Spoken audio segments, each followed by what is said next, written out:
It's early morning, October 12th, 1985. I'm getting in a van, big van.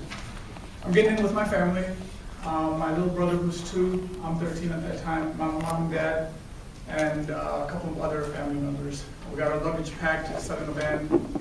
I get back and I kind of sit in the back corner of the van, and I look outside, look out the window. In the days leading up to that morning, I was so excited. I was so happy. All of us were happy. We're celebrating, we're partying, and we're just so thankful that we're going to get a chance that morning, that October 12th date, we're going to get a chance to go to America. So, but as I'm sitting in the van and I'm looking out, and I have little snapshots in my memory where I'm looking out this window and I kind of turn around and I'm looking here, I'm kind of grazing through, and I'm looking at the apartment complex that I grew up in. And at that moment, even though I was excited, it hit me that the overwhelming sadness kind of hit me. I'm like, I'm never going to see all these people again.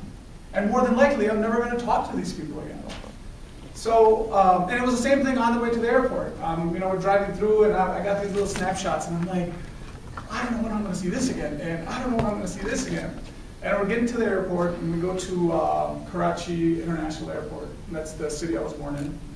And from there, we have a small flight to Islamabad. That's the city, that's the capital of Pakistan.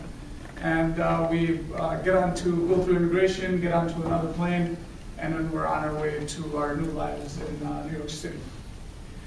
When you first get here, it's you're kind of in survival mode. Everything's new. But over the years, after several years, I think back and I'm so incredibly glad and I feel so blessed and I thank God and my parents that we actually ended up here. We came here. And I asked my dad, man, I'm like, out of all the, everything that they left behind, my dad left, most of his family was there. My mom, every single person of her family was there, all their friends, and my dad had a pretty decent business over there. He's a graphic artist. And he was establishing himself, and he sold everything. And I asked him, I'm like, man, you went through, I worry about moving from one city to the next, I get stressed out, state to another state. And they're moving across continents to come here. And I asked him, like, why did you guys, I'm glad you're here, or we came here, but why did we come here? And he tells me, he's like, it's for you three. He's, points to talking about me, my brother, again, he's 11 years younger than me, and my sister was 13 years younger than me. He's like, I wanted you to have the education that is not provided over there. I wanted you to have the opportunities, the freedom, the basic quality of life that he wanted us to have. He felt that we'll have better over here, and that's why we came. But once you get here, it's a huge culture shock. And I have a lot of stories about culture shock, but I'm going to share 2 with you. And at that time when it happens, they're super embarrassing, but now later on, they're kind of funny. One of them, when I was thinking about what I was going to say today, and these 2 popped up right away, so I'm going to share with you. One of them was, we're here for probably a couple of weeks, and my cousin, who's 17 at that time, he's showing us around. And we hadn't been to a grocery store yet in the United States. So we, in Pakistan, and probably the same way in India, you buy something, you bargain. You negotiate.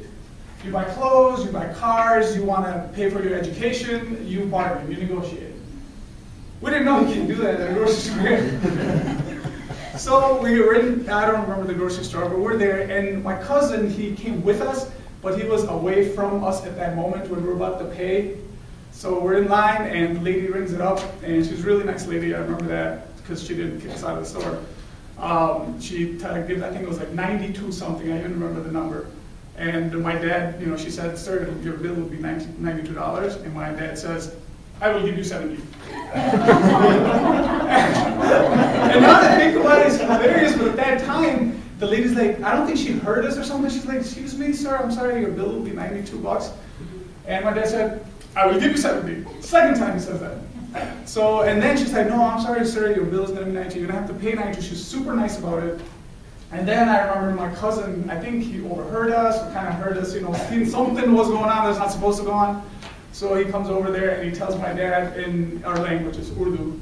He tells him, he's like, you gotta give her $92, and then on the way to the car he explains to us what's really really how it's supposed to be. Second story, that actually happened to me. Now again, cultural differences. So in Pakistan, if you're a guy, your guy friends, guy to guy, you hold hands. You're walking down the street, right? You're holding hands, same thing in India. You're not supposed to do that over here. So I'm with my cousin again, and we're about to cross Roosevelt Road to go to a pizza store. And I've been hanging out with him for a couple of weeks.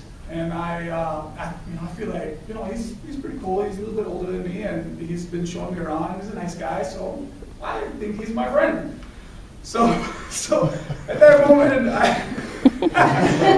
he's been here for a little while.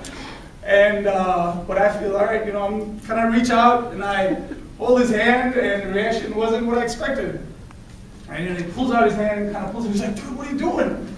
And I'm like, at that time, I felt kind of like, man, I thought we're friends, why is he not want to hold my hand? So then he explains to me later on, he's like, no, you can't do that over here. If when you go to school, you meet people, don't be holding hands. So those are the two stories. But as far as currently what I do, I got laid off in January, so I'm looking for work, but this is an awesome opportunity for me to spend time with my family. I got a 6-year-old boy, he just turned 6 yesterday, and I got a 3-year-old, and it's an awesome time, man. I used to work so much, and I did spend time with them, but not as much as I wanted to, and I realize that now because I'm with them a lot. And I've been married 14 years, and out of which 12 days have been beautiful. No, I'm just kidding. No, it's been good, God bless, everything's good. And other than that, things that are important to me, I'd say it's friends, family, spirituality, and faith, and not necessarily a specific religion, but just overall spirituality and faith, and then and football. And football sometimes takes precedent over all of those on football Sundays. All right, thank you for listening. My name is Ali Rajapalli, and good night.